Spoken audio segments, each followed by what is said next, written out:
Hello student, आज हम discuss करेंगे एमनियोटिक फ्लूइड के बारे में। इससे पहले वाले वीडियो में हमने डिस्कस किया था अम्बिलिकल कॉर्ड और उसकी अबनॉर्मलिटी के बारे में। एमनियोटिक फ्लूइड होता क्या है और इसका फॉर्मेशन क्या होता है एंड ये काम क्या करता है। तो एमनियोटिक फ्लूइड से पहले हम ये जान लो कि जो प्लेसेंटा है, जो बेबी होता है, उसमें 2 लेयर होती है। एक होती है एमनियोन एंड एक होती है कोरियन।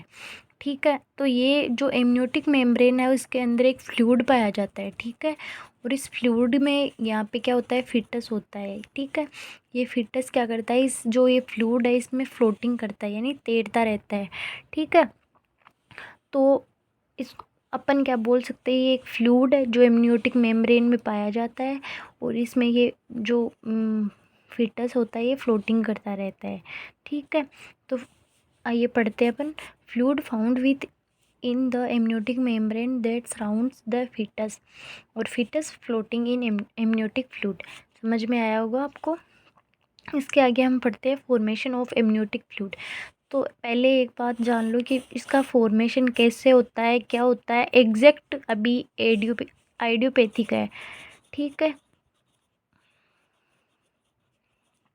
अभी एग्जैक्ट रीज़न का कोई पता नहीं है कि ये कैसे फॉर्म होता है, बट जो भी इसके कारण है, रीज़न है, वो अपन पढ़ लेंगे।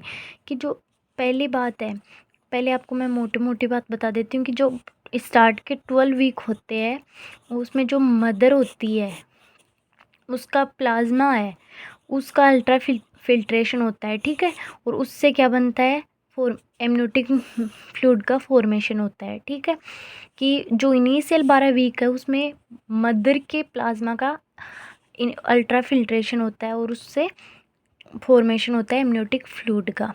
उसके बाद में हम बात करते हैं कि टिल 20th वीक होते होते क्या होता है कि amniotic fluid is form diffusion through skin of foetus.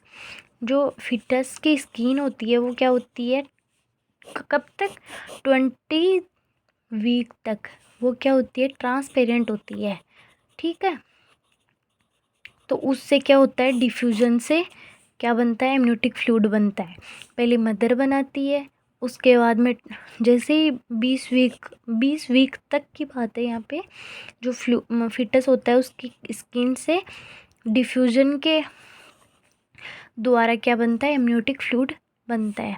फिर बात करते हैं कि आफ्टर आफ्टर 20 वीक इन फिटल स्किन कोनिफिकेशन टेक प्लेस। अब क्या होगा, 20 वीक तक तो इसकी जो स्किन थी उससे क्या हो रहा था, डिफ्यूजन हो रहा था।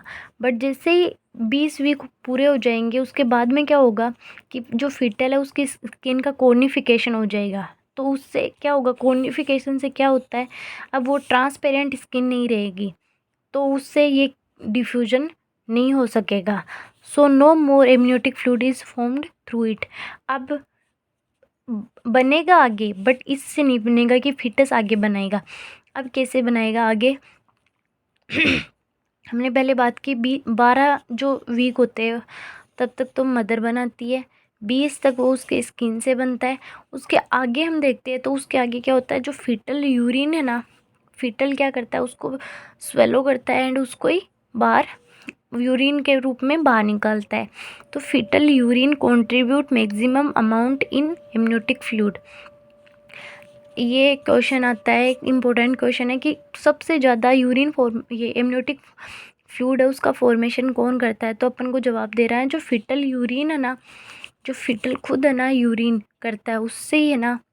आफ्टर 20 वीक आपको कुछ नहीं दिया हुआ वो तो भी आप यही लिखोगे कि सबसे ज़्यादा फिटल यूरिन कंट्रीब्यूट करता है फॉर्मेशन ऑफ एमनियोटिक फ्लूइड में, और यदि आफ्टर दिया हुआ है तो ये लिखना ही है। ठीक है, some amount amniotic fluid is form through diffusion of placenta. Placenta से भी क्या बनता है, थोड़ा बहुत अमाउंट में हमारा ये एमनियोटिक फ्लूइड बनता है। और किस से बनता है, तो और बनता है ये, हम बात करें तो ये बनता है umbilical cord diffusion. Umbilical cord भी इसको थोड़ा बहुत बनाता है। पल्मोनरी फ्लूइड से बनता है एमनियोटिक एपिथेलियम, ये माइनर चीज़ है, मेनली बनाता है कौन है, फिटल यूरिन। ठीक है, अब हम बात करते हैं कि जो फिटल स्वेलो 200 से 250 ml of amniotic fluid per day. जो फीटल होता है वो क्या करता है, इसे यही स्वेलो करता है इसको ही। तो ये कितना स्वेलो करता है, 200 से 250 ml of fluid per day. जो फीटस होता है वो इसको क्या कर लेता है, स्वेलो कर लेता है, ठीक है, और फिर इसको यूरिन के रूप में बाहर निकालता है, ठीक है। इसके बाद में हम पढ़ते हैं कि एमनियोटिक फ्लूइड है, उसके बेसिक फीचर्स या इसमें इसकी पीएच कितनी होती है, इसका कलर क्या होता है, ठीक है। तो हम बात करते हैं पीएच की। तो पीएच इसकी एल्केलाइन होती है, ठीक है, और है ना, ये एल्केलाइन की होती है एंड इसकी पीएच होती है 7.2 से 7.8 तक, ठीक है। एंड इसकी जो स्पेसिफिक ग्रेविटी होती है ये है 1.010, ठीक है। इसको ये है लो स्पेसिफिक ग्रेविटी में माना जाता है इसको, ठीक है। ओस्मोलरिटी है 250 मिलियोस्मोल पर लीटर। अब ये तो है नॉर्मल बात ही, इनसे डायरेक्ट क्वेश्चन पूछे जाते हैं कि पीएच कितनी होती है। पीएच एल्केलाइन होती है 7.2 से 7.8 से 8 तक होती है। स्पेसिफिक ग्रेविटी हमने बात की कि 1.010 होती है। और ये ओस्मोलरिटी होती है 250 मिली ओस्मोल पर लीटर।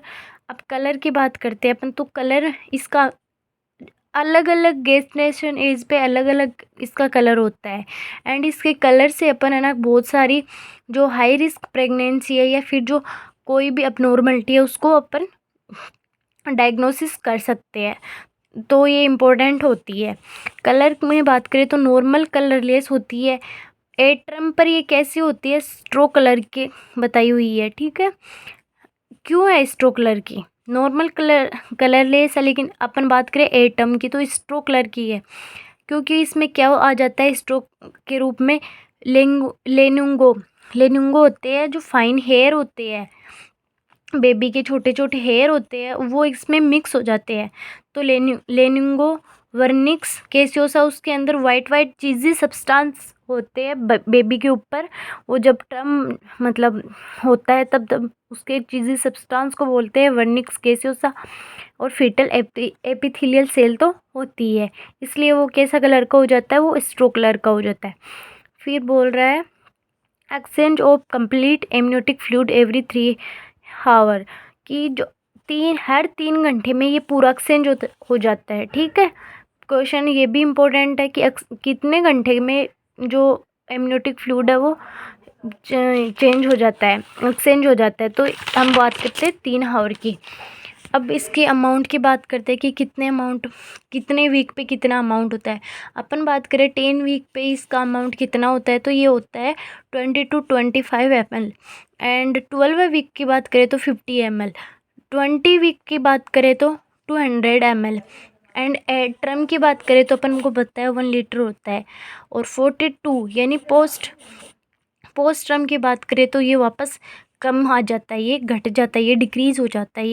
ये दोनों क्वेश्चन आते हैं, ये दोनों पूछे जाते हैं कि ए टर्म पर कितना होता है एंड पोस्ट मैच्योरिटी भी आ सकता है, या फिर 37 के बाद में कोई भी वीक पूछे तो आपको लिखना है 400 ml, क्योंकि ये वापस कम हो जाता है, क्योंकि अब बेबी बड़ा हो रहा है तो वो ज़्यादा स्वेलो करेगा इसको, ठीक है। ये आप देख लेना। इसके बाद में अपन बात करते हैं कि amniotic fluid abnormality on the basis of colour. मैंने बताया था कि एमनियोटिक फ्लूइड है उसका कलर देख के अपन बहुत सारी जो रिस्क प्रेगनेंसीज है या फिर रिस्क फैक्टर है उसको डायग्नोसिस कर सकते हैं। यदि हम बात करें कि ग्रीन कलर की एमनियोटिक फ्लूइड है तो हमें पता लगेगा कि ये फीटल डिस्ट्रेस है। कैसे पता चलेगा, ग्रीन कलर का क्या होता है, मिकोनियम होता है। अब आप बोलोगे मिकोनियम क्या होता है, मिकोनियम होता है first pass stool by the fetus के द्वारा पहली बार पास किया हुआ स्टूल है उसको मिकोनियम बोला जाता है। यदि वो डिस्ट्रेस में होगा, यदि उसको मतलब फीटल को डिस्ट्रेस हो रहा है तो वो क्या करेगा, उस पे कंप्रेशन होगा तो वो क्या करेगा, मेकोनियम पास आउट कर देगा, जिससे हमें पता चलेगा वो क्या हो जाएगी, ग्रीन कलर का हो जाएगा। ग्रीन कलर का तो हमें पता चलेगा जो फीटल है अंदर फीटस में, यूट्रस में, वो क्या है, उसको डिस्ट्रेस हो रहा है। ठीक है, ये एक डायग्नोसिस हो गया ना। उसके बाद में अपन बात करते हैं गोल्डन येलो कलर। यदि गोल्डन येलो कलर की एमनियोटिक फ्लूइड है तो अपन बात करेंगे कि उसमें क्या है, RH इनकॉम्पेबिलिटी।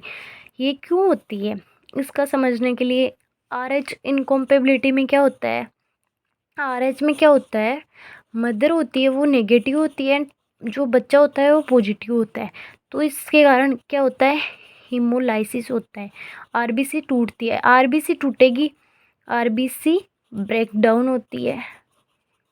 ठीक है, आरबीसी ब्रेकडाउन होगी तो फिर क्या होगा, बिलीरुबिन बाहर निकलेगा। बिलीरुबिन कैसा कलर का होता है, येलो कलर का।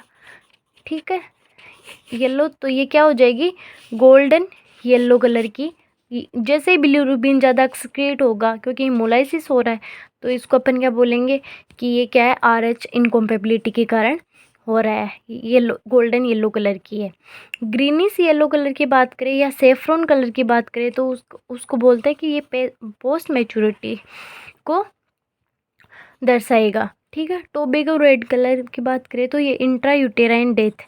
ठीक है, ब्राइट रेड या डार्क रेड कलर है तो ये हिमोरेज या अपन बोल सकते हैं एंटीपार्टम हिमोरेज या पोस्टपार्टम हिमोरेज हो गया है। ठीक है, तो ये सारी बातें कर ली हमने कि ये अपन बात कर रहे हैं कि इसके जो कलर है उसके अकॉर्डिंग हम किस किस क्या क्या डायग्नोसिस कर सकते हैं। तो हमने आज ये देखा, अगले वीडियो में हम डिस्कस करेंगे एमनियोटिक फ्लूइड के कंपोजिशन के बारे में। Thank you.